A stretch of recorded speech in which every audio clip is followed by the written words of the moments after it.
Hello and welcome to my studio. I'm Jessie and this is the Knit Up and Dye podcast, episode 125, wrapping up. As always, I'm going to start with my thank yous. I'm trying to be more eco-friendly, and so I'm not printing my cheat sheet every week. Instead, I have my laptop here, so please forgive me if I'm not making eye contact. I'm going to just jog over here and look at this. It's probably no worse than when I use paper, but I'm letting you know why I'm looking away. Special thank you goes out to all of my subscribers, both new and ongoing. I love you guys. What you see here is really all about you, and the content is driven by the messages I receive each week, and I love hearing from you. Thank you for sharing your projects, your interests, your suggestions, even just what's happening in your lives. I do this to connect, and I love connecting with you.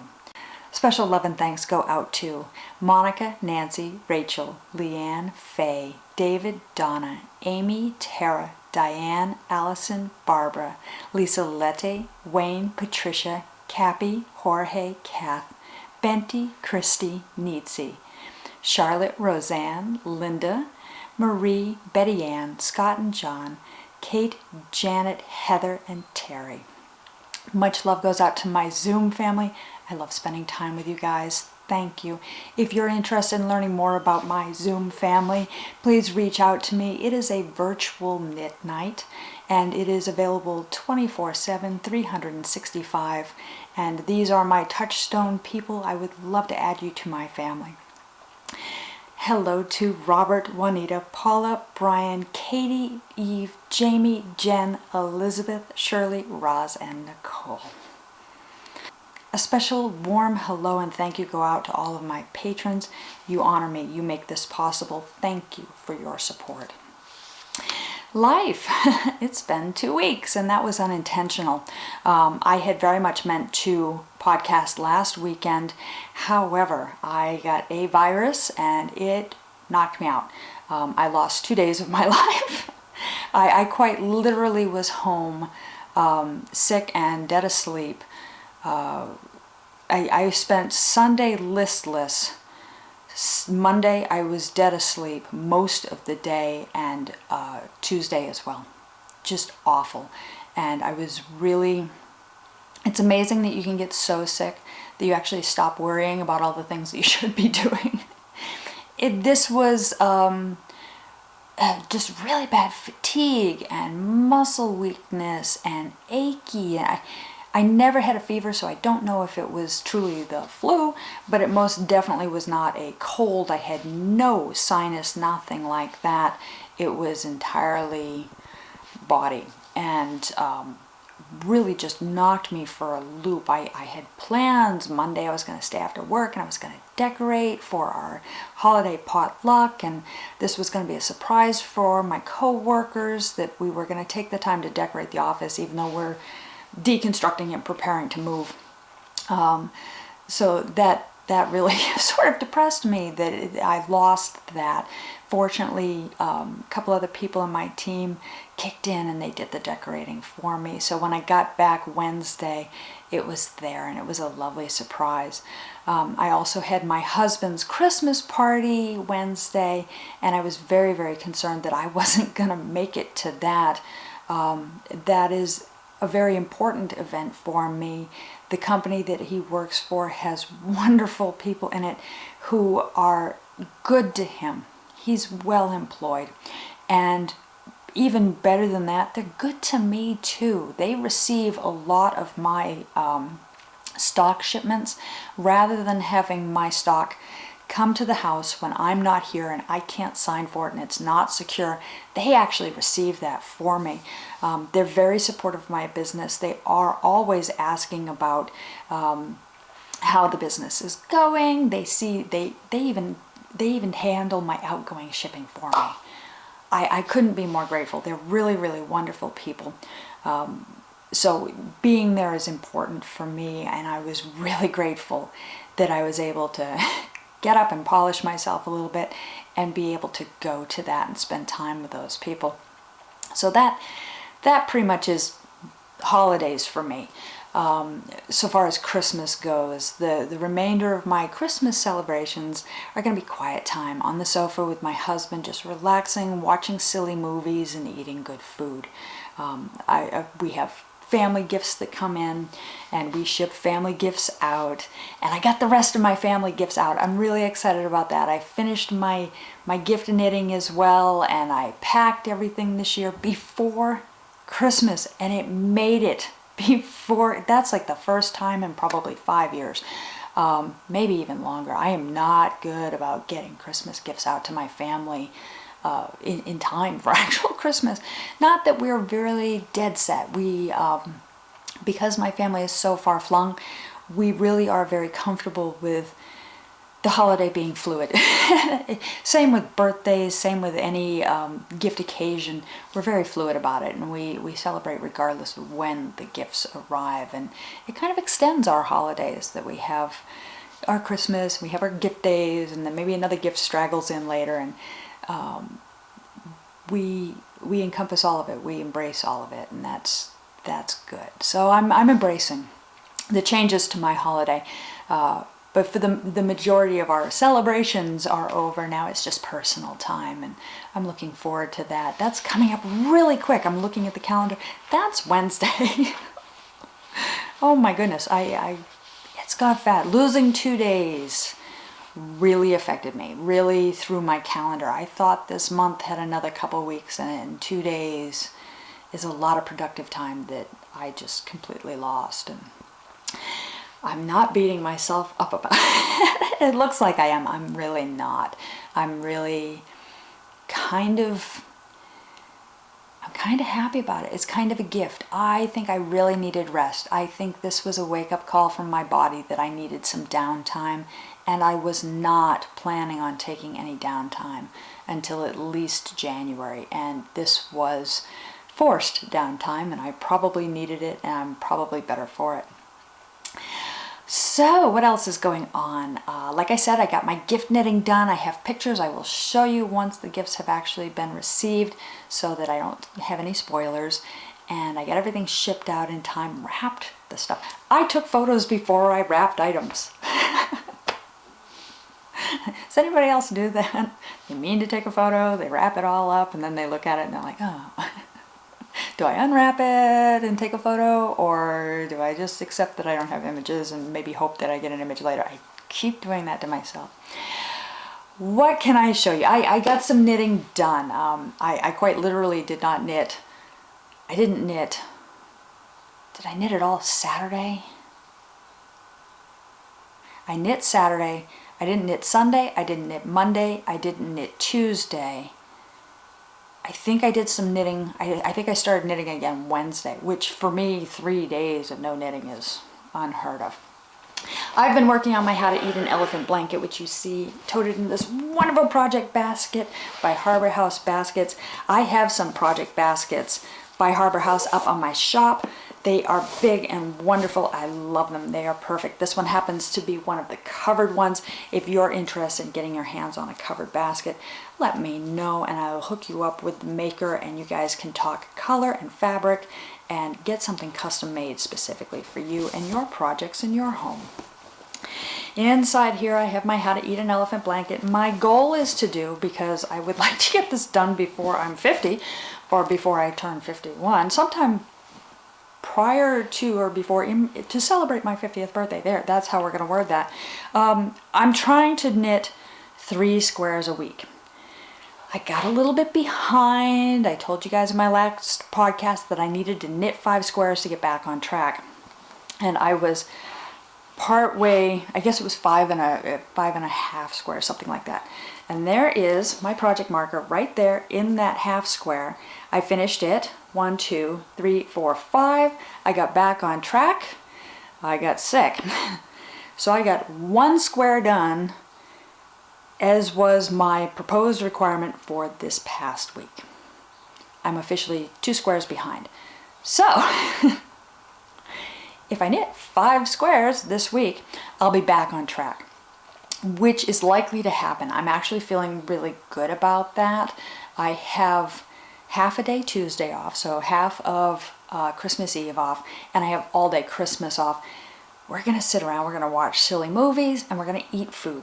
That is the extent of our celebrations. So I have a lot of knitting time, and I'm very excited about that. I'm going to knock this out, and then I'm likely to cast on a new project.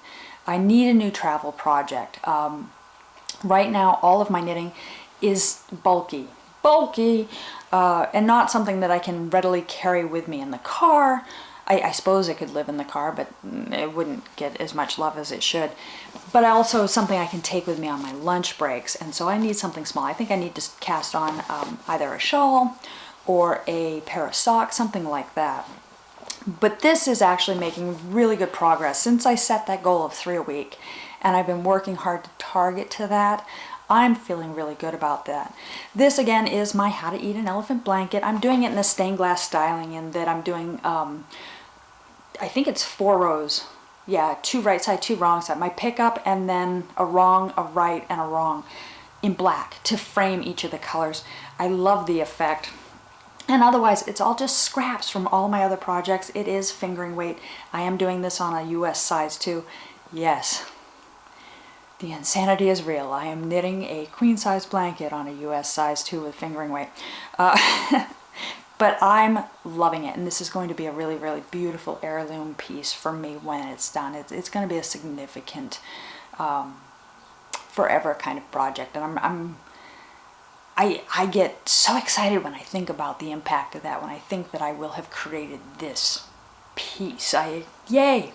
If you're interested in following it, I do have my formula up on Ravelry, so if you're interested in starting one of these, dig in. And certainly you don't have to be quite as wild about it as I am. You could readily do this with a larger needle in a worsted weight even, and get a really neat impact. You're fully in control of the size of your squares, you're fully in control of your colors, your scraps, your weights, your needle size, whatever you want. All the guidelines are up there. Feel free to take a look at that. If you're not a Ravelry user, message me, email me, and I'll send you the data. I can always email it back to you. Not a problem. How to Eat an Elephant blanket. This week's goal is 5. I didn't move my progress marker. Well, I'll do that later. I know what needs to happen. I need to get caught up. If I could get 1 square ahead, I'd feel really good. So what's all my other knitting time going toward? All my other knitting time has been going toward my modified Brickyard sweater. And I have made fantastic progress on this. I am so in love with this project. The Brickyard sweater pattern is written by Elizabeth Doherty. I've knit one already. I've chosen to knit another one with a couple of simple modifications. I've changed the texture stitch that is on the yoke, and I'm changing the body so that it's knit straight rather than in an A-line. And yeah, I think those are the majority of the changes. I'm knitting this in one of my yarns. This is on my Rumba Monkey. The colorway is called Glamrock, and I have made fantastic progress. My progress keeper is right here on the side. The last time I talked to you guys, I had joined in the round, and I had knit from shoulder down to here in the body. There's my progress keeper right there. I have finished the body. I opted not to do the split hem. The original pattern is A-line shaped. It is longer. When I knit it last time, I think my row gauge was off. I don't worry too much about row gauge unless it's really, really necessary. And I wanted a longer sweater anyway. So I knit it to a tunic length, which is great with my leggings, and I love it. But it has a split hem on it. This time when I tried it on, when I started to get down to body length, it is still really loose on my body. It is not fitted by any means. It's an oversized design. And so I opted not to do the split hem, and I just did the prescribed ribbing around. I love it. I'm very, very happy with it.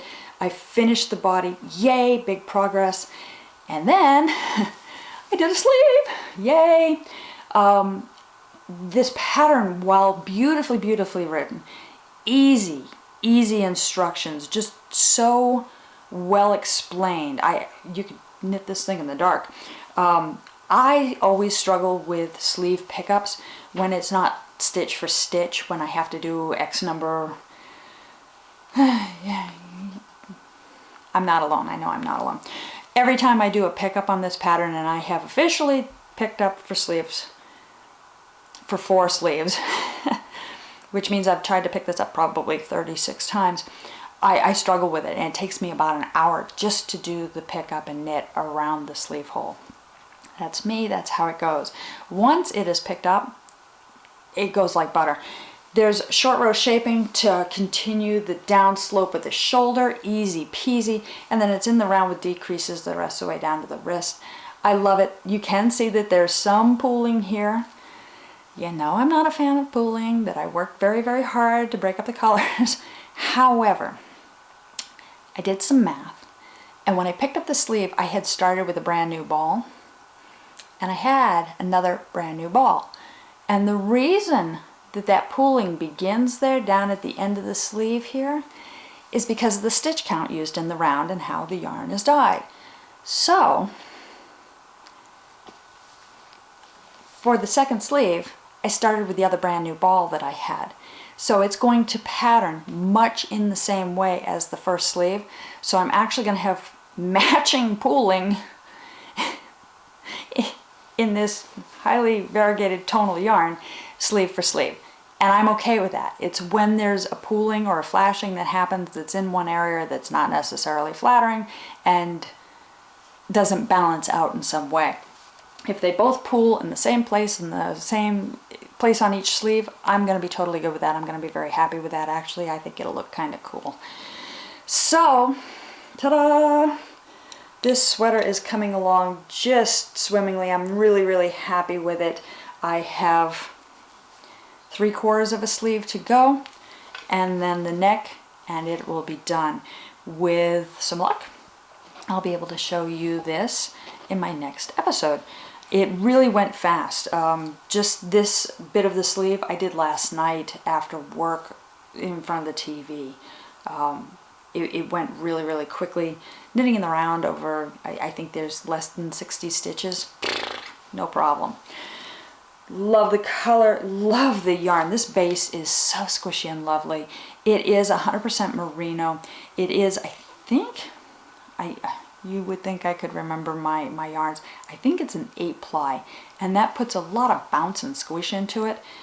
The hand on this is just silky and lovely, and the color is not usually a color that I would gravitate toward, but I'm excited. I think this is going to be a neat addition to my wardrobe. It's a bright color, and it's just fun and happy. So, with a little luck, my Brickyard sweater will be done in another week, which will really leave me with needs for projects. I've looked at a lot of projects online lately, and I'm not sure what really I want to knit. There's so many beautiful things out there right now. Well, there always are. I could go back and look at patterns that have been released over the last 10 years, and I would still be just as impressed. There's really, really beautiful options out there. I think one of my next projects is likely to be Jean's Cowl. It's so tempting.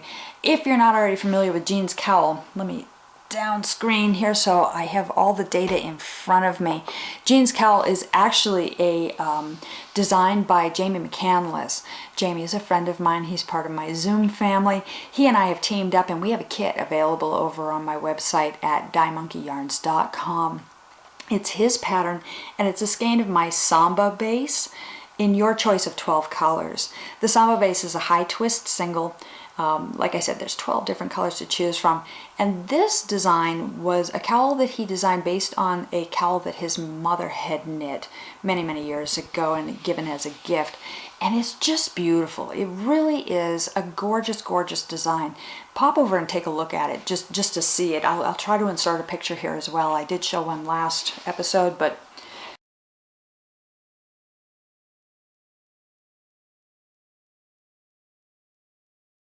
take a look at this thing.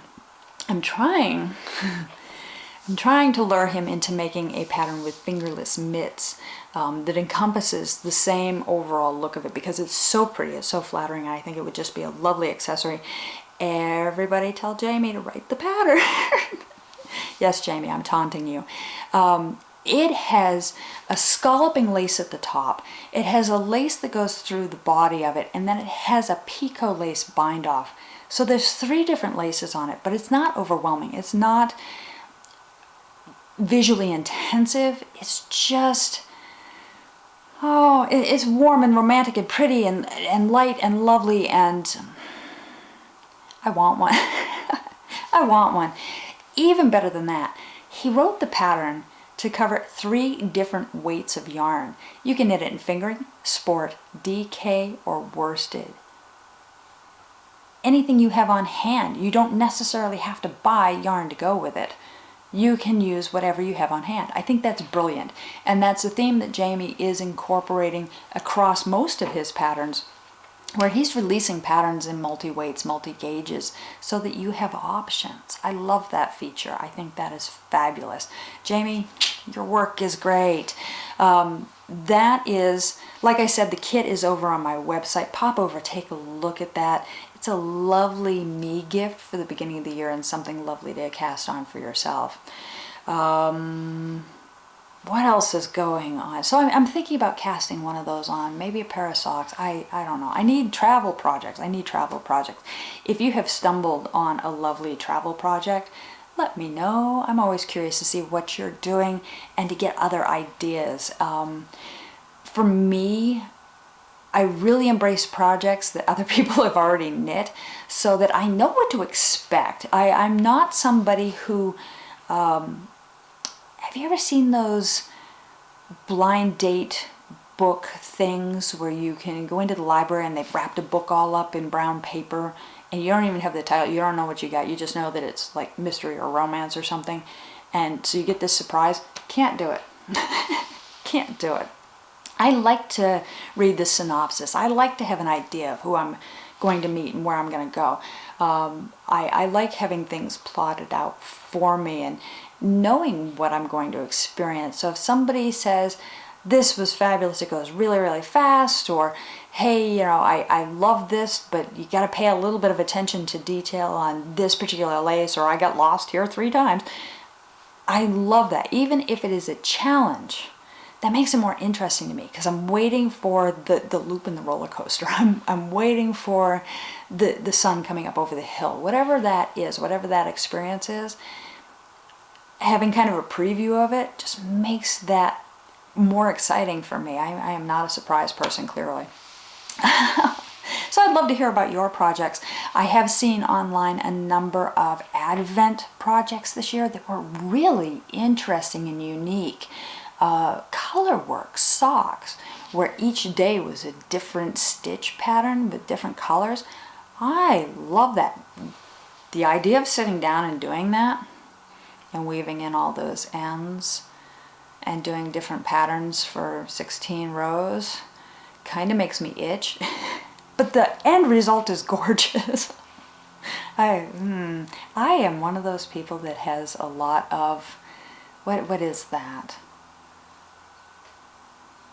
Enigma. I'm on polar opposite ends of everything for no apparent reason. All right, what else is going on here? What else can I tell you guys about? I do have some dye projects coming up. I'm preparing for a trunk show over at KnitCircus. I'm going to have, they're featuring a trunk show of my yarns for all of February 2020. That project's got to get kicked into high gear. I have all kinds of neat ideas for that. I think I'm going to be dyeing a series in at least one of the bases of kind of brioche buddies, yarns that are intended to go together for brioche projects so that they really feature highs and lows of each other and give you that interesting relief that really shows off the brioche stitch. I'm toying with ideas still. We'll see where that goes. As for crochet, I haven't cast anything on it. That might be my travel project. I was gonna crochet another one of Rachie Newen's Through the Clouds. I should I should twist up that yarn. I should cake that up and get that ready. That would be a good travel project for me. See, talking to you guys, it stirs the wheels. It gets me thinking. It gets me going in the right direction. So I haven't got any crochet projects, but I may well have one by the end of the day because I have nothing to do. I haven't been doing my spinning. I'm behind on like everything, but I'm ready for the holidays.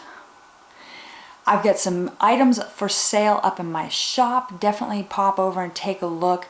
After the first of the year, I'm likely to do another big sale that's a, for me, gift sale, in that you already gave to everybody else. Now you get to go and get something for you specifically that you're going to enjoy, that's meant entirely as a gift to yourself. Be watching out for that. I intend to have that happen in the very near future. And if I don't talk to you again before Christmas or New Year's, please have a very merry holiday. Embrace the best of all the days of your family. Feel the love, feel the joy. Enjoy what you have. Enjoy what you do. Enjoy yourself. Love yourself. I love you. I'll see you guys next week. Take care. Bye.